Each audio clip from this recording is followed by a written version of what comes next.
The tithe barn was constructed on the site sometime during the 15th and 16th century. This is evident by the vent slits and also the building's proximity to St John the Baptist Church, located on the other side of Church Street.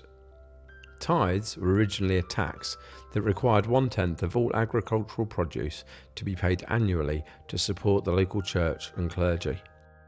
In the 1600s, an L-shaped vicarage was built to house the vicar from St John's the Baptist Church. It was possibly on the site of an earlier building, and it was built over 4 stories, with the basement being the kitchen and the attic space housing staff.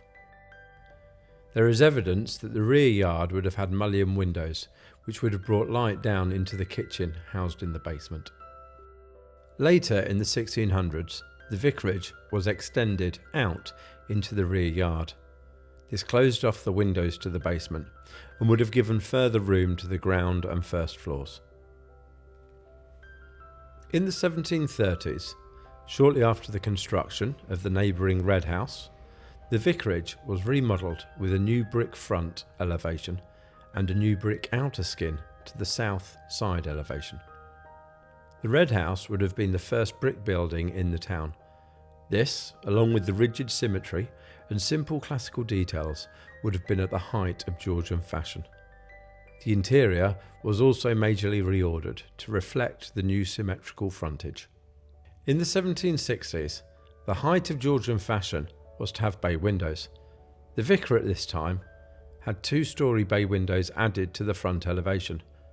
This included the original sash windows, which can be seen today. In the 1800s, a new church hall replaced a tithe barn, retaining and incorporating the rear wall of the barn. From an 1889 Ordnance Survey map onwards, the hall is labelled a Sunday school. It will have been at this time that the 17th century stone chimney stack to the rear of the vicarage would have been rebuilt in brick. In 1958, a brick-built kitchen offshoot was added to the west of the hall. This housed a kitchen and men's toilets. When Life Dronfield took over the running of the building, this part of it was in a very poor state of repair. The charity had the roof replaced to ensure that this part of the building remained watertight. In the 1960s, an alteration to the 17th century elevation which connected the vicarage to the hall took place. This included the removal of 2 dormer windows to the east roof slope.